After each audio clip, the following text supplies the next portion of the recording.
ভারত ও বাংলাদেশে ট্রেন চলাচলের যে নতুন যোগসূত্র স্থাপিত হচ্ছে, এতে নিয়ে মহলে মতনৈক্য মতপার্থক্য দেখা দিয়েছে।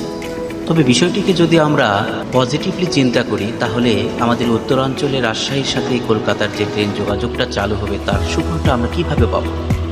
৭৭ বছর পর রাজশাহী থেকে ট্রেন যাবে কলকাতায়। অবিভক্ত বাংলার ভারতের মালদহ ও মুর্শিদাবাদ হয়ে রেলপথে কলকাতার সঙ্গে রাজশাহীর যোগাযোগ ছিল।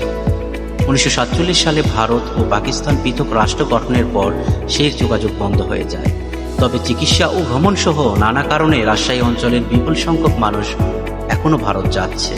রাজশাহী কলকাতা ট্রেন চালুর গুরুত্ব অনেক আগে থেকেই ছিল, তাই ঢাকা কলকাতা এবং খুলনা কলকাতার পর রাজশাহী থেকে কলকাতা ট্রেন চালুর গুরুত্ব বেড়েছে। ট্রেন চালু খবরে রাজশাহী সহ ঢাকা, বাংলাদেশের বিভিন্ন এলাকার মানুষের মধ্যে বিভিন্ন রকম মত পার্থক্য দেখা দিলেও ট্রেন চালুর খবরে রাজশাহী সহ চাঁপাইনবাবগঞ্জ, নাটোর ও নওগাঁর মানুষের কিছু পজিটিভ মন মানসিকতা হয়েছে।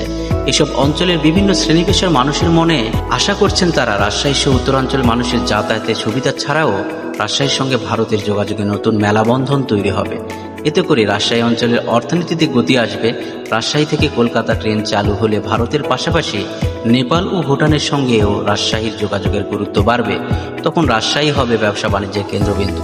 বর্তমান সময়ে বাংলাদেশ, কলকাতা এবং বাংলাদেশ ও ইন্ডিয়ার মধ্যে রেল যোগাযোগের ব্যবস্থাকে যদি আমরা নেগেটিভলি না নিয়ে পজিটিভলি নিয়ে চিন্তা করি, তাহলে বিষয়গুলো এইরকমই দাঁড়াবে। এবং আমরা সবসময় যে কোনো বিষয়ের নেগেটিভ চিন্তাভাবনা থেকে দূরে থেকে পজিটিভলি চিন্তা করি।